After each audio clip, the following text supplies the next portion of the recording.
peraturannya sudah lengkap, instrumen hak asasinya sudah lengkap, kemudian lebih teknis misalnya ada perkap yang selalu di review ya, sehingga ada perbaikan-perbaikan, mereka dilatih, tapi ternyata tidak cukup kuat untuk menghadapi dinamika politik ya, yang terus berkembang. Anak-anak muda kita sekarang beda dengan zaman kita dulu, demonstrasinya yang sekarang ya dengan ekspresi mereka ya, gaya mereka. Jadi kepolisian harusnya bisa menangkap itu. Nah kan mestinya polisi ini juga harus dilengkapi dengan peralatan kan, sehingga dia tahu. Termasuk juga kecerdasan yang harus dilatihkan kepada mereka. Ketika misalnya ada demonstran dan ada di tengah itu perusuh, bagaimana memisahkan antara demonstran dengan perusuh? Nggak ada, dia sikat aja semua itu. Akhirnya semua kena gitu. Artinya tidak punya kemampuan yang baik secara profesional untuk mengendalikan situasi sehingga korban manusianya minimal. Ya kalau korban mobil mungkin belasan mobil ya bukan berarti tidak masalah, tapi kan korban manusia yang harus tetap dihindarkan. Jadi lagi-lagi itu juga terkait hal-hal yang teknis ya. Kenapa misalnya peralatan-peralatan yang digunakan juga tidak mengalami perbaikan ya. Kasus 2019 saya pernah bertemu dengan beberapa prajurit Brimob itu ya. Karena mereka termasuk ini yang hampir menjadi korban jiwa ya. Tapi kemudian berkat pertolongan Tuhan mereka selamat. Saya tanya, kenapa kamu tidak menggunakan peralatan tertentu sehingga kamu tahu di mana sebetulnya jalan masuk dan jalan keluar di sini? Karena mereka datang dari luar provinsi, dari Kalimantan Barat. Brimob dari sana ditaruh di Jakarta, suruh nangani kasus jam 1, jam 2 pagi di belakang Petamburan itulah.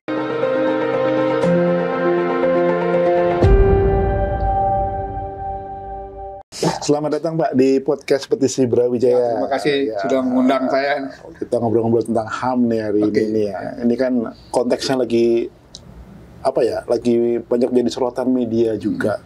Dan berseliweran di media sosial itu video-video kebrutalan aparat ya. Agak memprihatinkan itu Pak.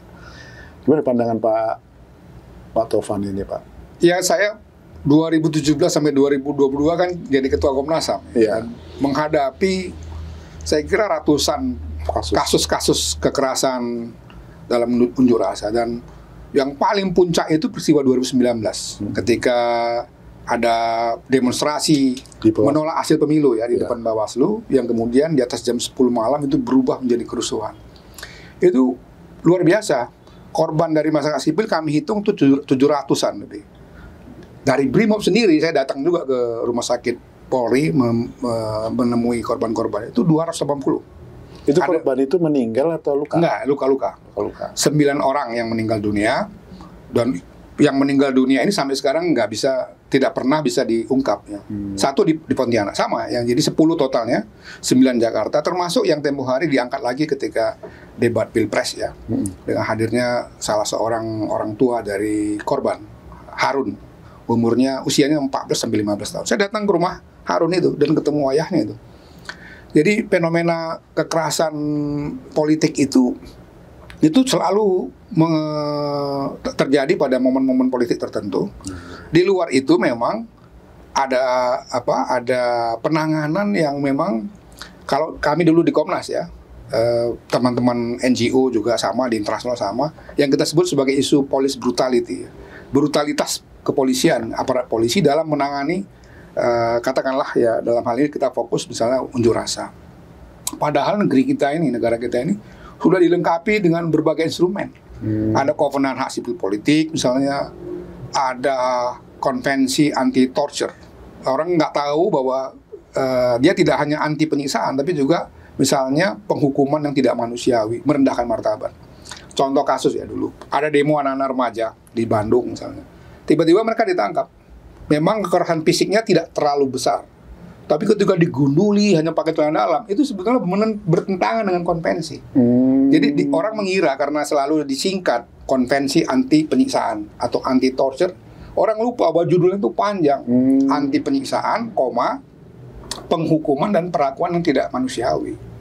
Termasuk tadi orang digunduli, orang ditampilkan di depan publik ya, di depan media dengan hanya menggunakan celana dalam, itu perendahan martabat, itu melanggar konvensi yang seluruhnya tadi saya sebutkan ini kovenan sipil politik, konvensi anti penyiksaan dan perendahan martabat, itu semua sudah menjadi hukum nasional. Karena sudah diratifikasi oleh Indonesia dan sudah menjadi bagian dari hukum nasional kita. Diratifikasinya dengan undang-undang itu. Jadi nggak bisa lagi kita bilang ini instrumen PBB ini nggak bisa mengatur tindakan hukum di Indonesia. Nggak bisa karena sudah menjadi bagian dari hukum nasional. Lebih teknis selain itu, ini juga ada dalam peraturan Kapolri. Yang itu juknis dan protapnya itu detail sekali. Pada saat mana mereka polisi harus menggunakan dalmas yang biasa misalnya, kemudian naik ke tingkatan lebih tinggi, kuning misalnya, sampai nanti menggunakan aparat PHH itu, anti huru-hara gitu. Ini sudah dilatihkan sebetulnya. Tapi kami menangkap beberapa waktu sampai sekarang menurut saya belum juga berubah, tidak saja mindset dalam melihat unjuk rasa, tapi juga budaya. Budaya ya. Di dalam menangani itu gitu. Mindsetnya dulu kita ngobrol sama beberapa jenderal-jenderal itu, mereka ngakui ini mindset kepolisian ini belum berubah. Jadi mereka masih melihat orang yang demo itu adalah potensi pelaku tindak pidana. Iya. Padahal sebaliknya kalau dia pahami undang-undang di negeri kita, termasuk undang-undang berkaitan dengan hak asasi manusia yang diakui oleh konstitusi kita dan undang-undang perundang-undangan, orang yang demonstrasi itu adalah warga negara yang sedang menjalankan hak asasinya, hak konstitusionalnya, yaitu kebebasan berpendapat dan lain-lain. Itu jadi mindset itu membentuk budaya. Yang selanjutnya dari pengalaman sampai yang sekarang saya lihat, waduh ini nggak berubah ya gitu. Police brutality itu masih juga ditandai oleh ketidakmampuan mereka misalnya di dalam menangani personilnya. Iya, jadi memang tidak secara serius dilatih. 2019 tadi saya katakan itu, bahkan bisa sampai 280 orang mereka cedera dari personilnya. Ya, ketika kita periksa memang banyak sekali mereka tidak mampu dalam menjalankan tugasnya. Sehingga dia justru bukan saja satu sisi ada kelompok dia yang melakukan kekerasan, tapi dia sendiri juga tidak bisa mencegah dirinya dari kekerasan, bukan demonstran ya, tapi kita sebut sebagai kelompok perusuh.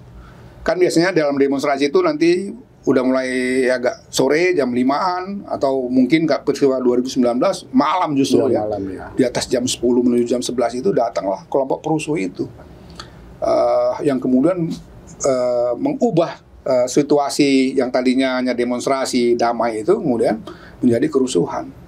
Nah, yang juga tidak kalah penting adalah soal aparat intelijennya. Saya selalu melihat dan selalu bertanya pada mereka, bagaimana aparat intelijen kalau tidak bisa mengantisipasi bahwa nanti akan ada seperti ini, ada kelompok ini. Kan sebetulnya itu sudah terjadi berulang-ulang. 2019 itu bukan peristiwa pertama, sebelum-sebelumnya sudah ada. Iya. Dan kita punya pengalaman 98. Selain itu, peristiwa-peristiwa yang lebih kecil di Jakarta, di kota-kota lain, itu sudah sering terjadi. Polanya sama ya? Iya. Jadi artinya kan mestinya mereka sudah mengenali itu, bahwa nanti dalam demonstrasi itu biasanya ada kelompok, katakanlah yang melakukan kerusuhan. Dan saya nggak yakin kalau mereka nggak tahu kelompok mana itu melakukan itu. Saya yakin mereka pasti tahu, kan punya aparat intelijen. Iya. Tapi sepertinya nanti berulang lagi peristiwa menjelang malam atau setelah malam hari itu akan terjadi amuk massa yang kita sudah nggak mengenal lagi mana yang demonstran sejati, mana yang sebenarnya perusuh.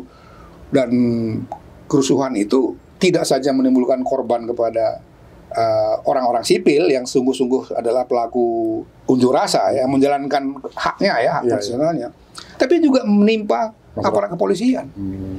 Jadi tidak ada peningkatan dari segi kapasitas di dalam menangani itu. Padahal negara-negara lain kan banyak yang jadi contoh. Kita dulu pernah contohkan sama mereka dalam satu diskusi ya, kan sebagai Komnas HAM kami dulu punya hubungan yang koordinasinya sangat intens ya. Misalnya kita bilang itu contoh Prancis. Ketika kerusuhan, Prancis kan mengalami 15 tahun terakhir ya terutama. Itu bahkan ada demonstrasi yang berujung pada kerusuhan sampai ribuan mobil dibakar gitu. Oleh kelompok demonstran yang marah itu kan. Tapi kan nggak ada korban jiwa. Iya. Inggris juga nggak ada. Iya, kenapa? Karena memang mereka punya satu mindset bahwa lebih bagus barang itu rusak dibandingkan manusia gitu. Itu ada beberapa peristiwa yang kita contohkan, di mana polisi di Prancis itu misalnya membiarkan gitu ada beberapa bangunan yang dibakar. Karena kalau dia misalnya menekan demonstran yang atau perusuh lah dalam itu, dalam demonstrasi itu ada perusuh yang masuk. Kalau dia menekan itu, yang terjadi justru korban jiwa. Karena mungkin mereka akan terdesak oleh aparat kepolisian, sementara tempat itu mungkin sempit ya. Ada beberapa tempat yang sudah terbakar. Jadi dia lebih membiarkan orang itu membakar mungkin 2-3 gedung lagi, tapi keselamatan manusia, termasuk si perusuh. Karena perusuh ini juga meskipun dia pelaku tindak pidana, bukan berarti aparat kepolisian boleh membiarkan mereka, apalagi kemudian justru dia melakukan satu tindakan kekerasan yang menimbulkan kematian misalnya. Ada masa yang 10 kasus Kanjuruhan ya. Iya, Kanjuruhan itu. Masa itu kemudian menjadi bertumpuk di tempat sehingga Ya. 100 orang lebih mati misalnya. Iya. Itu kan nyawa manusia. Iya, betul. Nah, di luar negeri, negara-negara yang sudah maju kapasitas kepolisiannya, mereka mungkin dalam hal tertentu, mungkin bagi kita nggak masuk akal membiarkan material itu, mobil terbakar, gedung misalnya terbakar, yang penting manusianya selamat gitu. Tidak saja polisinya tidak mengalami cedera dan kematian, tapi juga terutama adalah warga yang berdemonstrasi itu. Walaupun di dalam yang berdemonstrasi itu juga ada pelaku tindak pidana. Iya, pasti ada lah. Yang seperti itu sudah menjadi pelajaran bagi kepolisian seluruh dunia. Karena kan tidak hanya di Indonesia. Sekarang di seluruh dunia ini demonstrasi, kemarahan sosial misalnya itu luar biasa. Akibat ekonomi yang memburuk, misalnya politik yang semakin nggak stabil dan lain-lain. Jadi polisi-polisi sudah semakin menyiapkan diri ya, dengan kapasitasnya, kemampuannya, pelatihannya, termasuk alat-alat, gitu, peralatan-peralatan mereka.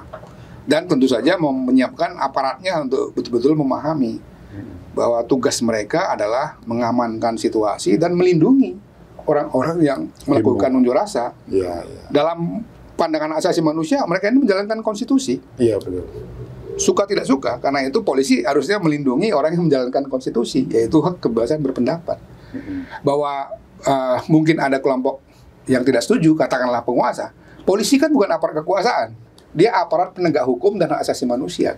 Iya, iya. Seperti itu. Tapi kalau di Indonesia bisa konsepnya kebalik-balik itu gimana? Terbalik-balik, itu yang kadang-kadang satu sisi kita ketika kita mengatakan ini police brutality ya, kita juga sebetulnya tidak bisa serta-merta menyalahkan aparat di bawah ya, karena dia hanya menjalankan perintah. Gitu. Jadi sistem ini yang harus diubah, ya, termasuk konsep di dalam penanganan huru hara itu atau demonstrasi lah misalnya. Ya. Peraturannya sudah lengkap, instrumen hak asasinya sudah lengkap, kemudian lebih teknis misalnya ada perkap yang selalu di review ya, sehingga ada perbaikan-perbaikan, mereka dilatih, tapi ternyata tidak cukup kuat untuk menghadapi dinamika politik ya, yang terus berkembang. Anak-anak muda kita sekarang beda dengan zaman kita dulu, demonstrasinya yang sekarang ya dengan ekspresi mereka ya, gaya mereka. Jadi kepolisian harusnya bisa menangkap itu gitu.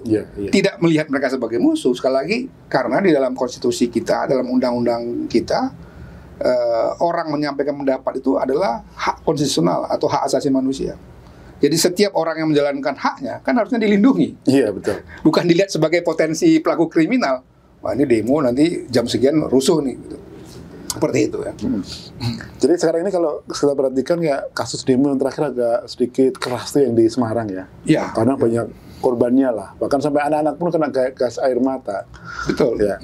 Dan dari pihak Polda Jawa Tengah itu mengatakan itu gas air mata nggak berbahaya katanya. Tapi seorang netizen mengatakan gas air mata itu golongan 1 itu berbahaya katanya. Iya.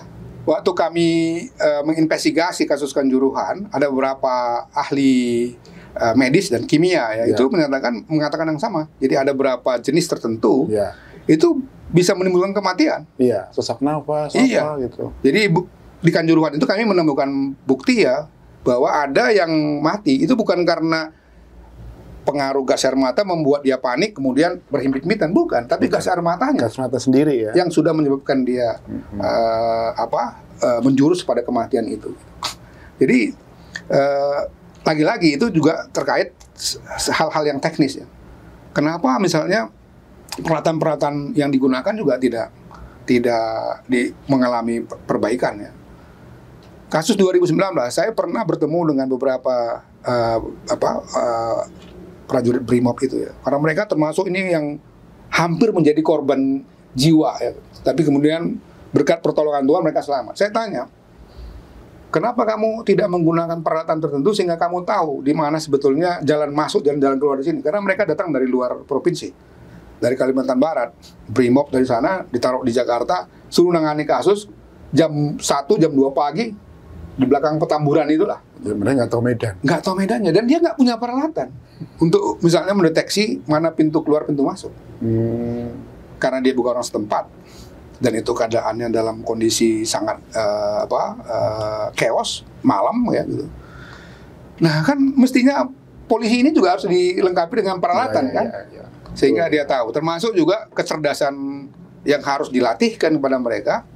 Ketika misalnya ada demonstran dan ada di tengah itu perusuh, bagaimana memisahkan antara demonstran dengan perusuh? Nggak ada, dia sikat aja semua itu. Akhirnya semua kena gitu. Diperlakukan sama, sehingga nanti dia klaim aja bahwa wah itu mereka rusuh.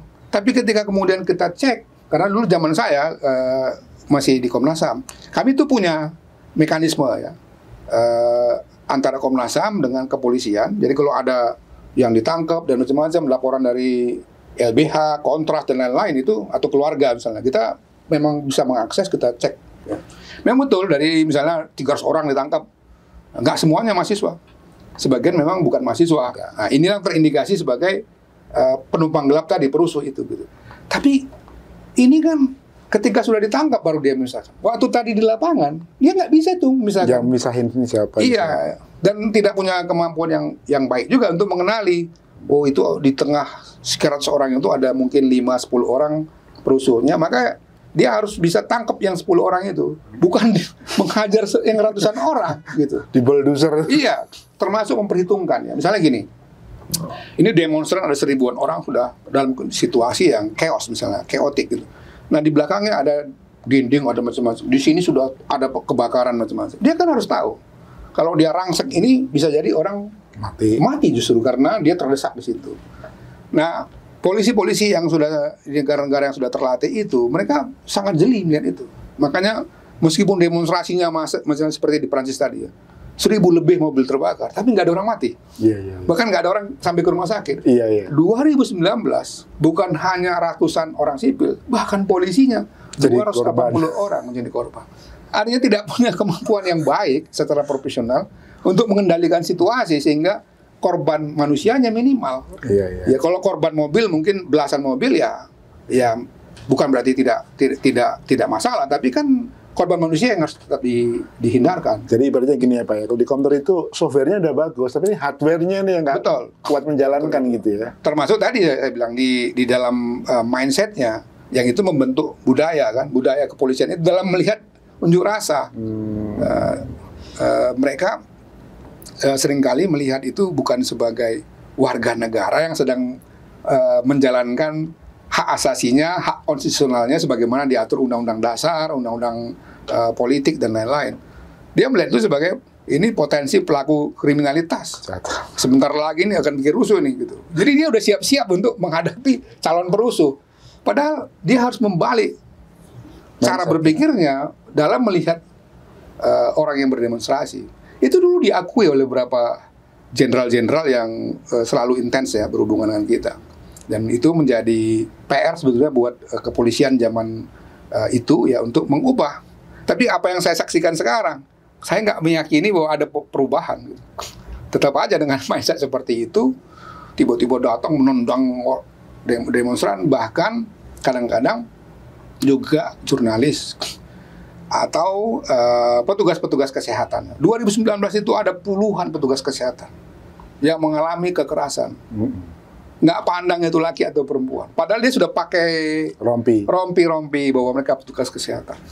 Juga jurnalis dia sudah pakai badge jurnalisnya. Saya wartawan, saya digebuk aja. Kemarin juga ada keluhan dari Unilupis yang dari ITN News juga Dia ceritanya, padahal dia satu grup tuh dengan jenderal-jenderal, tapi nggak ada ininya juga katanya. Nah, di luar itu memang tadi saya katakan fenomena kekerasan politik itu, saya waktu itu mengajak banyak tokoh-tokoh ya, bukan saya pribadi ya, Komnas HAM waktu itu yang saya pimpin mengajak tokoh-tokoh untuk mulai bikin public awareness tentang Indonesia ini.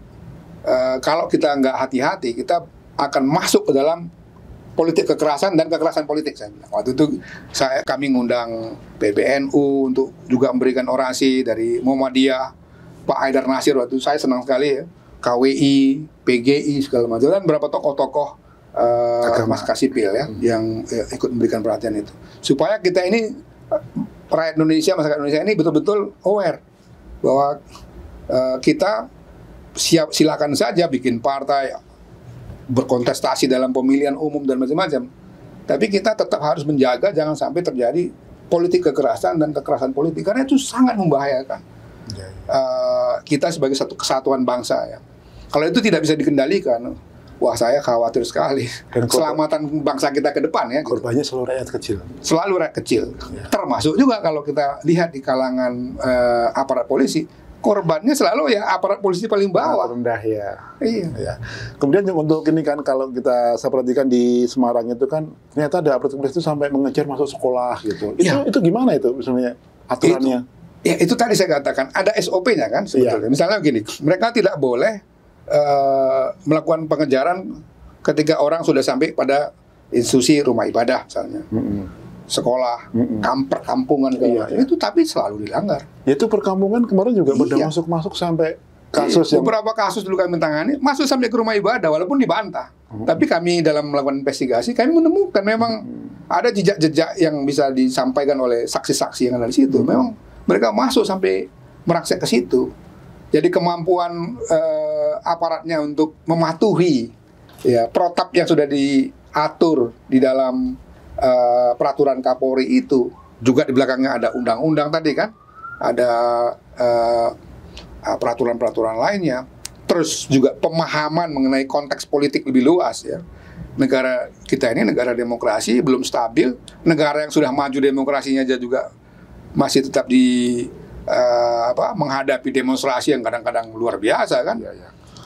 Jadi ada beberapa kasus kayak satu demonstran ketangkap dipukulin rame-rame polisi. Ini kok polisi kayak gini, gimana ceritanya gitu. Itu kan satu hal yang sederhana saja, misalnya bagaimana aparat kepolisian yang dibawa ini dilatih psikologisnya kan, untuk bisa mengendalikan dia. Ini malah itu sering kali ditendang rame-rame. Betul. Aduh, ya mati lah orang pakai lars-lars gitu. Dulu ada 2019 itu ada peristiwa yang paling fenomenal yang di dekat Masjid Jalan Bali ya. Di belakangnya Bawaslu itu. Itu kan ada korban yang itu sebenarnya tukang parkir setempat. Wah, itu kan luar biasa penyiksaan yang dialami, kekerasan dialami oleh anak-anak muda nih. Bahwa dia salah iya. Karena memang hasil investigasi kami juga membuktikan mereka memang mengumpulkan batu gitu. Ya anak-anak muda lah, begitu lihat ada kerusuhan senang aja terus buat. Dia bukan pelaku, bukan bagian dari pengunjuk rasa sebelumnya. Jadi orang yang jaga parkir di situ. Tapi ketika ditangkap sama petugas kepolisian, itu mengalami kekerasan yang luar biasa. Saya mengunjungi di rumah sakit Polri, dia dalam kondisi koma yang cukup lama itu. Ya iyalah pasti lah. Lama sekali, dan itu kita minta juga ke direktur rumah sakit Polri ya untuk memberikan atensi yang khusus lah kepada dia. Jangan sampai anak ini siapapun dia manusia yang harus kita lindungi, yang punya hak juga. Ya, nyawanya termasuk. Ya waktu itu alhamdulillah dia memang masih bisa diselamatkan ya. Dan saya dalam satu kunjungan lagi masih sempat bicara, saya tanya dari mana asalnya, keluarganya siapa, karena ternyata dia menggelandang di Jakarta untuk cari hidup, cari makannya, dia parkir. Situ ada tempat tanah-tanah kosong yang dijadikan mereka lahan parkirnya situ. Nah ketika terjadi kerusuhan, wah anak-anak muda kan nimbrung. Jadi dia bukan bagian dari yang berdemonstrasi depan Bawaslu, tapi kejadian seperti ini kan banyak di berbagai tempat. Ada anak-anak atau bagian dari masyarakat, mungkin dia punya kejengkelan dengan kepolisian atau apalah begitu, kemudian ikut melempar-lempar misalnya seperti itu. Nah polisi nggak punya kemampuan yang baik, profesional dalam memisahkan mana yang pengunjuk rasa ya dengan orang-orang yang katakanlah melakukan tindakan kerusuhan itu gitu. Kalau secara khusus tempat-tempat manasnya nggak boleh dimasukin oleh kepolisian kalau ada kerusuhan begitu? Salah satunya rumah ibadah, sekolah, pendidikan, ya. Kemudian perkampungan juga. Perkampungan juga nggak boleh ya? Iya, apalagi perkampungan yang sangat padat itu kan bisa bisa menimbulkan satu situasi yang lebih chaotic yang gitu. Di Tanah Abang itu. Iya, bukan tidak mungkin masyarakat itu juga marah, kemudian dia melakukan tindakan yang pembalasan kepada polisi. Itu sering terjadi. Mereka mengejar sampai perkampungan itu.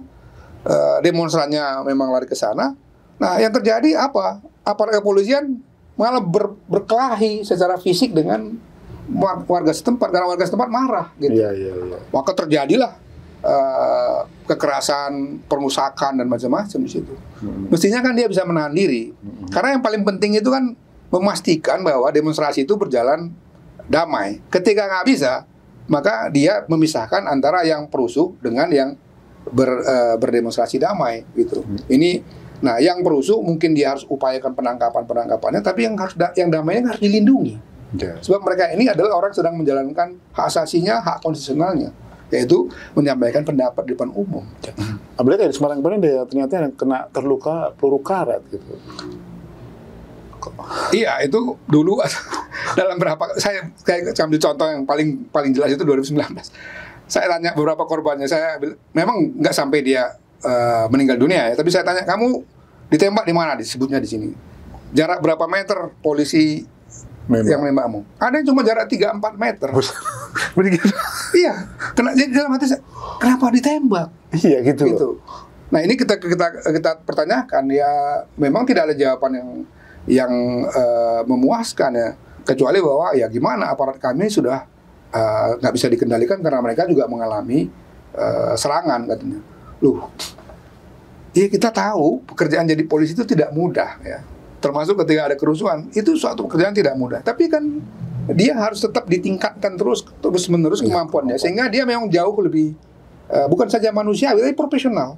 Seperti saya katakan tadi, ada satu peristiwa demonstrasi di kota Paris, kemudian polisi itu melihat ada 1000-an orang di situ. Polisi itu hanya mengupayakan supaya orang ini keluar aja dari situ, dari daerah itu. Jadi tidak melakukan tindakan apa-apa. Nah, ketika mulai ada pembakaran beberapa toko-toko di situ dan mobil-mobil misalnya, mereka tidak terlalu mempedulikan itu. Bukan berarti dia melindungi barang orang, tidak terprovokasi gitu. Tidak melakukan tekanan balik ke sana karena dia tahu 1000-an orang ini kalau terdesak itu bisa menimbulkan luka-luka atau bahkan kematian kepada mereka karena situasinya yang chaotic itu di tempat yang sempit gitu.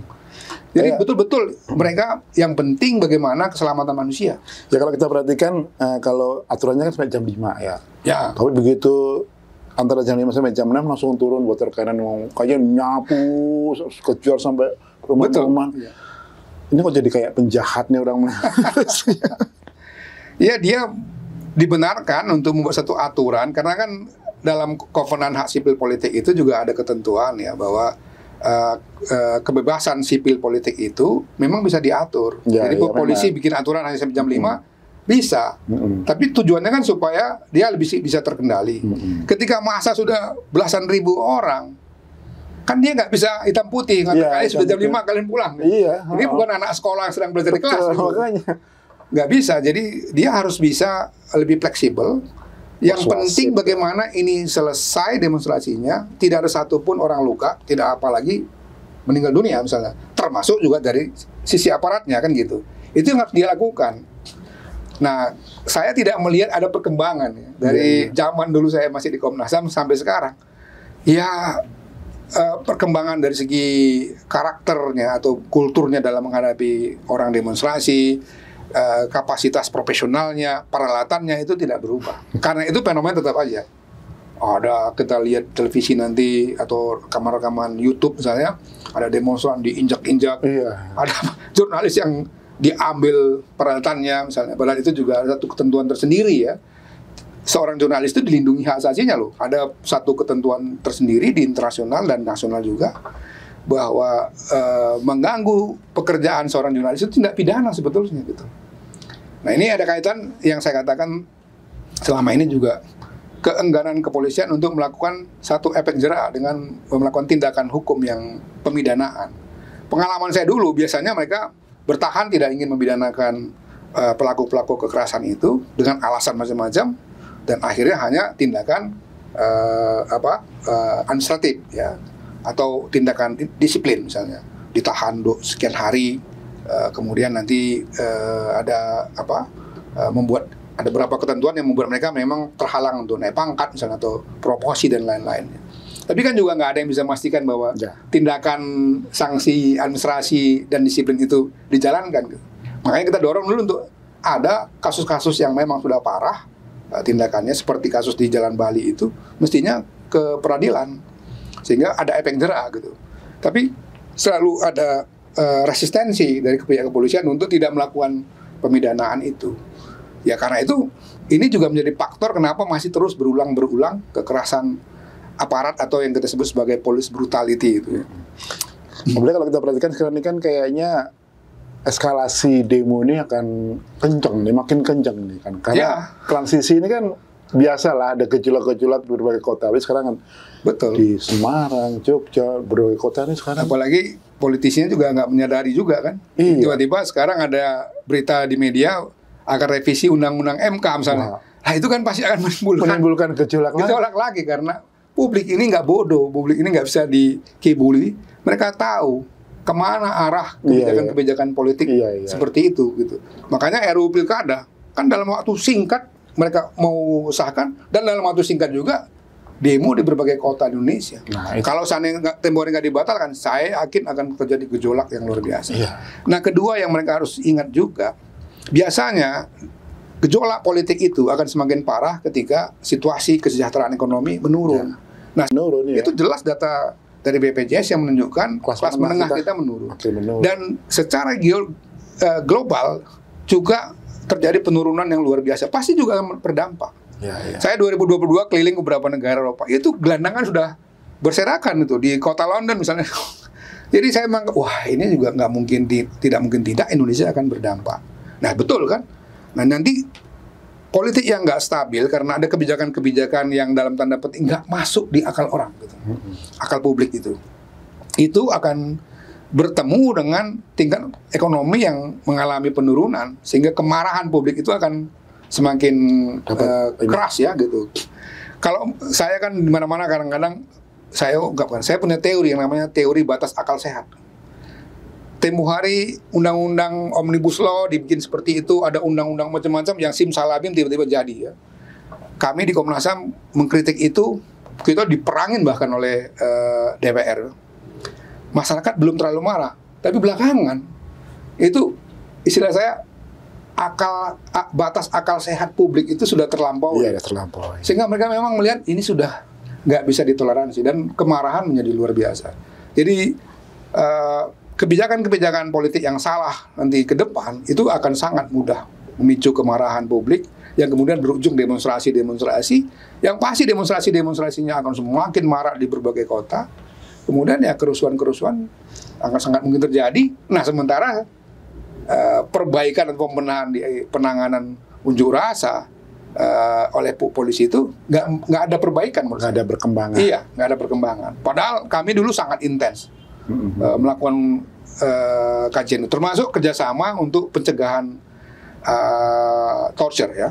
Itu kan ada MOU dulu zaman saya dengan Menkumham untuk lapas-lapas dan rutan-rutan, juga dengan Mabes Polri untuk rutan kepolisian. Tapi kan ternyata masih kita lihat ketika ditahan pun mereka mengalami kekerasan, penyiksaan di tahanan, ditempeleng lah, atau bahkan tadi saya katakan ya hanya ditelanjangi, digunduli segala macam. Dia lupa bahwa itu dulu sudah kita kasih tahu ini melanggar konvensi anti penyiksaan. Mereka publik juga kadang-kadang nggak paham bahwa konvensi anti penyiksaan itu ada komanya dan tindakan yang merendahkan atau penghukuman yang merendahkan martabat manusia. Jadi kalau ada tahanan diperlakukan begitu, mereka bisa menuntut kepolisian itu ya? Iya. Bisa ya, punya hak mereka punya hak. Dan negara seperti Indonesia itu punya kewajiban untuk menjalankan konvensi itu, apalagi sudah kita jadikan bagian dari hukum nasional kita dengan ratifikasi melalui undang-undang. Memang opsional protokolnya waktu itu belum disetujui oleh Indonesia karena pemerintah kita khawatir salah satu mekanisme yang diatur oleh opsional protokol konvensi anti penyiksaan itu ada semacam apa ya, intervensi PBB ya gitu, atau komite anti penyiksaan yang bisa datang menginvestigasi gitu. Itu ditolak. Saya katakan waktu itu oke, kalau pemerintah belum mau itu, ya pembenahan di dalamnya. Jadi kita belum mau diinspeksi oleh internasional karena kita sangat menghormati dalam tanda petik ya kedaulatan kita. Ya, kita yang memperbaiki sendiri. Iya, harusnya begitu ya. Ya, peraturan-peraturan kita yang belum memadai kita perbaiki. Yang tidak kalah pentingnya aparat kita, termasuk juga alat peralatan mereka. Peralatan mereka seringkali itu seadanya loh. Saya menemukan bukan beberapa, seringkali menemukan aparat BRIMOB itu secara fisik aja saya lihat, lah ini kok seperti ini gitu. Maksud saya gini, saya nggak melihat bahwa mereka mendapatkan pelatihan fisik yang bagus gitu. Kalau dia mendapatkan pelatihan fisik yang bagus, nggak mungkin begini postur tubuhnya. Padahal masih muda juga, masih umur di bawah 30 atau 30-an awal lah gitu. Umuran dia lah itu. Fisiknya kayak dia itu. Iya.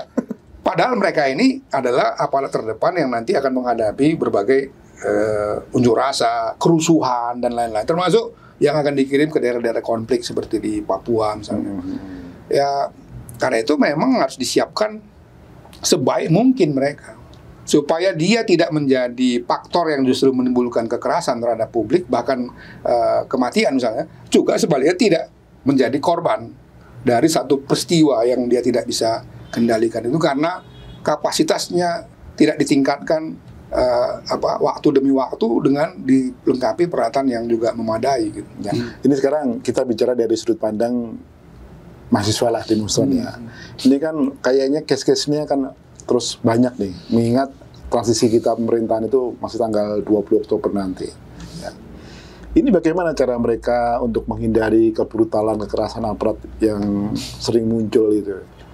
Ya, kalangan mahasiswa juga sebenarnya harus menyiapkan diri ya. Mereka juga harus membuat satu semacam apa ya, bukan hanya protap, tapi juga mereka harus berlatih lah ya. Saya masih ingat loh, zaman saya dulu tahun 80-an, kami dulu dengan Greenpeace punya latihan itu. Kalau demonstrasi itu ada pelatihannya gitu. Ada mitigasinya gimana gitu ya. Iya, termasuk misalnya kemampuan kita untuk menghindar ya, kalau misalnya ada serangan. Itu zaman Orde Baru tuh. Kita udah punya pelatihan begitu. Karena kita memperkirakan memang ini akan ada seri demonstrasi yang panjang ya. Kayak sekarang kita berhadapan dengan aparat yang seperti itu di zaman Orde Baru. Tapi kita dulu bikin pelatihan. Jadi teman-teman yang demonstrasi itu terlatih. Itu kami dulu pakai Greenpeace karena Greenpeace memang sangat terlatih ya. Kita tahu di seluruh dunia Greenpeace itu demo cuma 10 orang tapi bisa melumpuhkan kapal gitu. Itu karena dia punya skill yang tinggi. Jadi saya kira adik-adik mahasiswa kita juga harus disiapkan dengan pembekalan itu. Mengkonsolidasi dirinya supaya dia bisa menjadi satu elemen yang kuat ya untuk menyuarakan aspirasi politik yang ya menurut saya ini semua tidak bisa diekspresikan melalui katakanlah partai politik yang sudah sangat dikuasai oleh kartel, oligarki dan macam-macam. Sehingga suara masyarakat sipil ini memang menjadi sangat terkendala ya. Mahasiswa salah satu elemen yang akan menyuarakan itu. Tapi dia harus menyiapkan kan instrumen-instrumen perjuangannya supaya dia betul-betul bisa melakukan perjuangannya dengan sangat baik ya. Tapi sebaliknya yang justru punya kewajiban sesuai dengan aturan perundang-undangan, instrumen hak asasi manusia, ya negara. Dalam hal ini aparat kepolisian harus menyiapkan diri. Ya. Misalnya jadi yang menjadi korban kekerasan aparat ini, mereka bisa menuntut haknya ya Pak? Bisa sebetulnya. Lewat pengadilan bisa? Lewat pengadilan atau meminta bantuan NGO, Komnas HAM, LPSK, dan macam-macam. Makanya lembaga-lembaga komisi negara seperti Komnas HAM, ada Komnas Perempuan, ya, ada LPSK, ada Ombudsman juga. Itu mestinya ada semacam kerjasama ya. Di zaman saya dulu ada koalisi untuk pencegahan penyiksaan, khusus untuk konvensi anti torture itu. Kami ada beberapa lembaga termasuk KPAI waktu itu ya. Kemudian ada MOU dengan pihak pemerintah. Kumham itu penting karena lapas. Kemudian kepolisian penting karena ada rutan dan juga ada penanganan ketika mereka di lapangan. Gitu. Kan kasus tiba-tiba ada terduga tindak pidana tertentu, tiba-tiba mati ditembak kepalanya, itu kan bukan peristiwa yang langka, sering terjadi gitu. Banyak sekali kasus yang kami tanya. Sekarang yang paling heboh kan Afif ya, Afif Maulana. Dulu di Sumatera Barat itu juga ada dulu. Tapi dengan penanganan yang cukup bagus, dengan kerjasama sama teman-teman NGO, pelakunya akhirnya dihukum. Nah, yang seperti ini harus disiapkan, sehingga lembaga-lembaga negara yang independen ini bisa bekerja bersama ya. Menyadari bahwa ada tantangan ke depan. Masyarakat kita semakin dinamis, politik kita jujur saja semakin menjengkelkan publik, ya kan? Sementara situasi ekonomi kita ini ke depan kelihatannya akan memburuk. Karena itu sangat mungkin nanti akan ada gejolak sosial yang dipicu oleh kebijakan-kebijakan politik yang nggak masuk akal. Yang tadi saya katakan menembus ambang batas akal sehat publik gitu. Itu saya selalu di mana-mana ngomong teori ambang batas akal sehat. Kalau akal sehat, ambang batasnya itu sudah ditembus, itu nanti sangat mungkin terjadi kemarahan. Tapi ada yang menarik nih Pak ya. Demo-demo kali ini cuma mahasiswa ini kan timelinenya tahun ajaran baru. Ya, jadi dari mereka ya transisi dari SMA ke kuliah. Ya. Pesertanya itu banyak mereka. Jadi mereka nggak terlatih untuk itu Pak. Ya kan? Ya makanya senior-seniornya yang harusnya. Iya. Tapi waktunya nggak ada. Nggak ada lagi kayak dulu kita ada dalam satu tanda kita sebut sebagai perpeloncoan. Dulu kan sebenarnya kita juga mendapatkan latihan. Dulu ada masa inkubasinya untuk itu ada. Sekarang nggak ada. Saya kan barusan ini pulang ke Medan ya, datang ke kampus menyaksikan itu. Kampus saya kan saya masih terdaftar sebagai dosen kan. Itu acaranya malah acara-acara musik-musik. Jadi tidak ada proses pembinaan ya terhadap adik-adiknya. Tiba-tiba ada kasus RUU Pilkada dan demo saja begitu kan? Iya. Jadi kasihannya gini kan, mereka tuh baru masuk kuliah, mungkin baru euforia, diajak demo. Iya. Tapi mereka nggak tahu lapangan sama sekali. Dan begitu terjadi situasi yang chaotic ya, senior-seniornya pada kabur. Dia nggak tahu kemana. Seperti itu. Itu yang mungkin dialami oleh Iqbal misalnya kan? Iya. Sehingga dia juga jadi korban ya kan, korban kekerasan itu. Dia nggak tahu menyelamatkan dirinya. Itu banyak sekali anak-anak baru itu. Kalau mereka dia masih banyak, semangatnya kencang di lapangan. Iya, karena belum pernah demo kayak gitu kan. Ada kebanggaan juga ya. Saya sekarang udah menggunakan jaket kuning, jaket hijau, jaket biru kan, gitu. Simbol-simbol dari universitasnya kan. Itu kemudian dia ke lapangan, dia tidak tahu bahwa biasanya nanti jam sekian udah mulai situasi panas. Itu akan ada begini, akan ada begitu misalnya, dia nggak tahu. Begitu terjadi situasi yang chaos, maka dia kemudian tidak tahu mau kemana ya. Bagaimana cara dia mengevokasi dirinya dan evakuasi teman-temannya juga. Itu pelajaran mengenai evakuasi kan sangat penting ya bagi orang yang melakukan demonstrasi. Sama tadi saya bilang polisi itu, tugas polisi ketika situasi sudah chaotic begitu, bukan menangkap mereka yang utama, tapi justru bagaimana membuat ini yang ribuan orang ini bisa terevakuasi dengan cara-cara tertentu sehingga membuat mereka mungkin keluar dari jalur yang lain ya, sehingga tidak terkepung di satu arena yang mungkin sudah ada kebakaran gitu. Tapi kayaknya modelnya polisi nggak, sekarang mereka bikin namanya kayak role model gitu, satu diambil, dipukulin biar orang gerak, kayaknya begitu. Justru orang makin marah kan? Iya kan? Baru dirangsek tanpa memperhitungkan misalnya daerah yang di belakang dari demonstran yang dia rangsek itu tidak ada jalur evakuasinya, jalanan sempit misalnya, gang-gang sempit, sehingga orang jadi berdesak-desakan di situ. Jalan buntu juga. Jalan buntu gitu. Di Kanjuruhan itu. Betul, itu di negara-negara yang sudah maju ya kemampuan polisinya, mereka memperhitungkan betul itu. Dan dia justru melakukan satu tindakan yang mendorong supaya demonstran ini keluar dari jalur-jalur evakuasi itu. Jadi bukan berorientasi nangkep mereka, karena itu justru akan sangat membahayakan keselamatan manusia.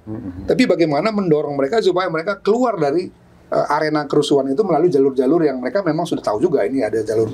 Sudah, nanti pergi itu. Kan selesai, demonstrasinya, kerusuhannya berakhir karena orang sudah pergi semua dan tidak ada korban kekerasan, baik korban kekerasan dalam arti luka-luka misalnya atau kematian gitu. Mereka hindari betul itu.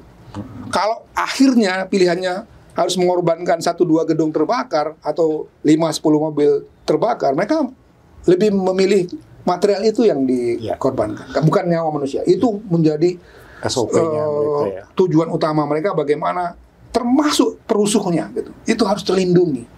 Kalau kita mungkin berpikirnya biar aja lah kan dia perusuh. Perusuh itu juga manusia. Itu juga rakyat kita. Jangan karena melakukan tindakan kerusuhan kemudian kita punya justifikasi mereka mati misalnya, atau mereka cedera berat misalnya seperti atau itu. mereka layak mati gitu. Iya. Ya seorang penjahat, seorang pelaku tindak pidana kan bukan berarti dia harus dibunuh gitu ya. Ya sekarang ini kan kondisinya yang terjun untuk demo itu nggak hanya mahasiswa, tapi udah elemen masyarakat sipil juga udah masuk mulai ini sekarang ya. Nah, pasti juga akan banyak gesekan-gesekan tuh. Kalau sebenarnya daripada demonstrasi sendiri nggak ada masalah, emang nggak akan bikin kekacauan, kerusakan fisik ya. Kalau DPR kemarin ya udahlah, emang ya uang negara nggak seberapa gitu. Paling gitu kan mereka nggak akan rusak toko atau apa. Betul. Tapi yang diantisipasi yang seperti Pak Tovan tadi bilang susulan-susulan itu ya. Betul. Itu yang karena semua juga nimbrung ya. Iya. Jadi kita tidak menafikan bahwa juga ada kepentingan atau target-target politik dari kelompok-kelompok tertentu yang nimbrung di dalam demonstrasi itu. Pastilah ya seperti itu. Nah, itu yang harusnya diantisipasi. Kan polisi punya organ intelijen yang dia tahu gitu. Jadi bisa jadi dia tahu siapa atau kelompok mana yang bermain politik di sini, ya itu yang harus dia sasar kan. Bukan terus-terusan hanya menghadapi demonstran ini. Yang ini kalau dia tidak hati-hati ya, bukan hanya kekerasan dalam arti menimbulkan cedera, tapi kematian, dan itu sudah sering kali terjadi.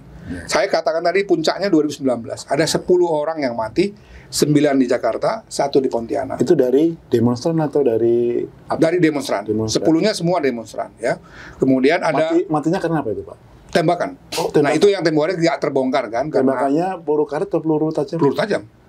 Nah, kan saling tuduh. Jadi kelompok yang berdemo itu mengatakan bahwa ini adalah tembakan dari kepolisian. Tapi nggak bisa kita pastikan siapa pelakunya. Hanya ada satu kasus waktu itu, peristiwa Harun itu, yang itu sempat tersorot CCTV ya. Tapi pelakunya itu bisa mengenali di mana letak CCTV sehingga memang wajahnya tidak tercover. Tapi kelihatan memang terlatih. Ya. Itu sama seperti peristiwa waktu KUHP, Omnibus Law, dan beberapa lagi yang misalnya bakar-bakar halte. Itu kan orang-orang yang terlatih ya. Dengan sudah pakai penutup wajah misalnya seperti itu. Nah itu kita dapatkan dari CCTV itu orang-orang terlatih itu nembak ke Harun itu jarak 11 meter. Hitungan waktu kita diskusi dengan ahli balistik itu hitungannya 11 meter. Senjatanya waktu itu juga bisa dikenali jenisnya apa. Nah, tetapi satu-satunya itu yang tercover oleh CCTV. Yang lainnya itu tiba-tiba ada orang yang dalam kondisi sudah sekarat atau sudah mati diantarkan ke rumah sakit. Sementara rumah sakit itu sudah dipenuhi oleh ratusan orang. Yaitu orang yang berdemonstrasi cedera dibawa ke rumah sakit, teman-temannya datang ke situ ramai. Jadi situasi kalang kabut lah itu di rumah sakit itu. Sehingga aparat keamanannya, misalnya petugas-petugas security situ, kemudian petugas kesehatannya itu nggak sempat menandai ini siapa yang ngantarkan. Tapi cuma mereka bisa katakan ada sekelompok orang ngantarkan orang ini. Orangnya sudah dalam kondisi sekarat, nggak berapa lama meninggal. Ada lagi yang bilang ada orang mengantarkan dan orang itu sudah mati. Nah, ini di mana ditemukan mayat ini atau orang yang sekarat ini itu juga nggak diketahui. Kecuali tadi saya katakan kasus Harun. Nah, itu sampai hari ini nggak terbongkar. Nah, tapi itu peristiwa yang paling menyedihkan karena ada 10 orang yang meninggal dunia selain ratusan orang sipil ya yang luka. Bahkan aparat kepolisian kami hitung sekitar 280. Saya datang waktu itu kebetulan ke beberapa polisi yang cedera itu ya, berbincang pada mereka, nanya bagaimana peristiwanya. Selain terutama tentu saja mendatangi korban-korban sipil. Korban sipilnya bilang saya ditembak dalam jarak dekat. Berapa meter? Hanya ada yang 3 meter, ada yang 5 meter. Ya, seperti itu. Ya, ini mungkin sebagian dari closing statement ya. Ini apa yang ingin disampaikan Pak untuk ke depan ini untuk aparat kepolisian maupun juga para peserta demonstrasi supaya menghindari kekerasan ini di lapangan itu kan biar nggak kacau, gimana caranya gitu? Ya, saya kira polisi memang harus terus meningkatkan kapasitas institusinya ya, aparatnya. Seperti saya katakan tadi, 5 tahun saya jadi ketua Komnas HAM, terus kemudian sekarang setelah 2 tahun, saya melihat tidak ada perkembangan. Police brutality itu masih menjadi isu yang serius. Dan itu seperti saya katakan dimulai dari mindsetnya yang keliru dalam melihat orang unjuk rasa, kemudian membentuk budaya ya, bahwa karena yang dilihatnya adalah potensi pelaku tindak kriminal, maka yang dilakukannya adalah tindakan kekerasan.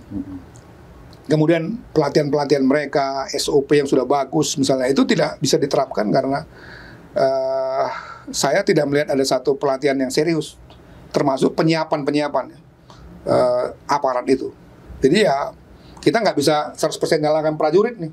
Ya kalau dia nggak disiapkan dengan baik oleh sistemnya, institusi yang ada di institusi itu ya orangnya umurnya juga masih 20-an, 30-an, tiba-tiba harus menghadapi segitu banyak orang, dia nggak pernah dilatih bagaimana, termasuk saya tadi mengendalikan emosinya nggak pernah. Terus bagaimana ngatasi situasi ini ketika ada situasi chaotic misalnya? Yang ada ya cuma dia juga ikut melakukan tindakan yang ikut emosi juga. Ya, yang barbaristik seperti itu. Nah, yang kedua ya tentu saja dari kalangan mahasiswa, kelompok masyarakat sipil ya juga harus lebih menyadari bahwa ke depan ya sejak dulu itu setiap ada demonstrasi yang udah besar jumlahnya itu selalu ada penyusupan. Dia harus bisa kendalikan itu ya. Meskipun itu sebenarnya tetap saja itu tanggung jawab dari aparat kepolisian ya, untuk memisahkan antara pengunjuk rasa yang itu berarti orang yang sedang menjalankan hak asasinya, hak konstitusinya dengan pelaku kerusuhan. Nah, yang tidak kalah penting adalah elit-elit politik ini.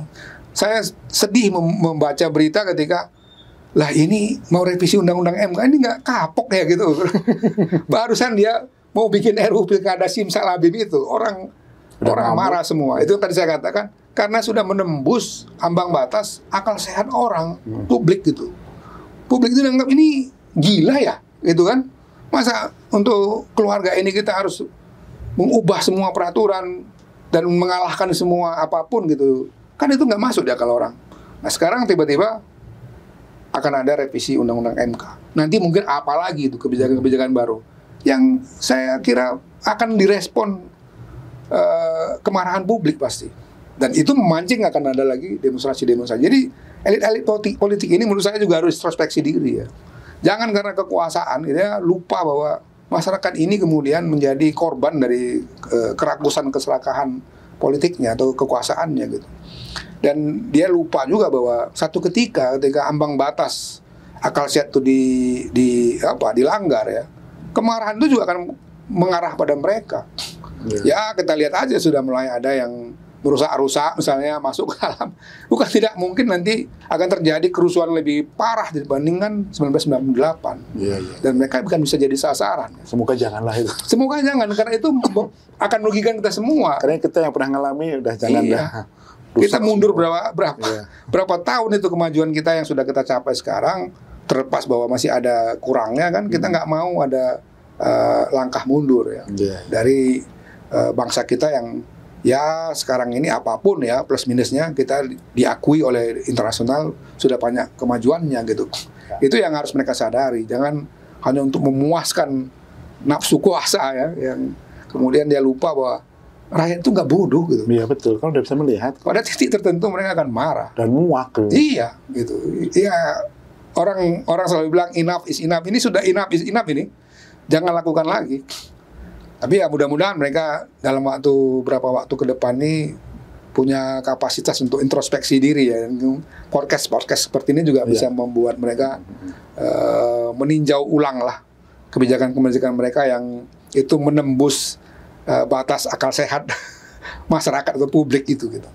Iya. Terima kasih Pak Taufan atas informasinya yang begitu bermanfaat buat kita, terutama dari teman-teman yang di luar ya. Ya kita nggak bisa mengharapkan kepolisian bertindak dengan cepat berubah juga ya. Artinya juga teman-teman di lapangan juga harus bisa mengantisipasi aja sekarang. Intinya kan begitu, biar nggak jadi korban yang lebih banyak kan begitu kan. Betul. Kasus di Semarang, kemarin di Surabaya, Makassar itu kan sayang itu, nyawa itu satu nyawa pun berharga, harusnya kita hargain ya. Iya. Terima kasih Pak Tovan. Ya, terima kasih Pak. Atas waktunya. Mungkin nanti kita bisa ngobrol lagi untuk hal yang lain.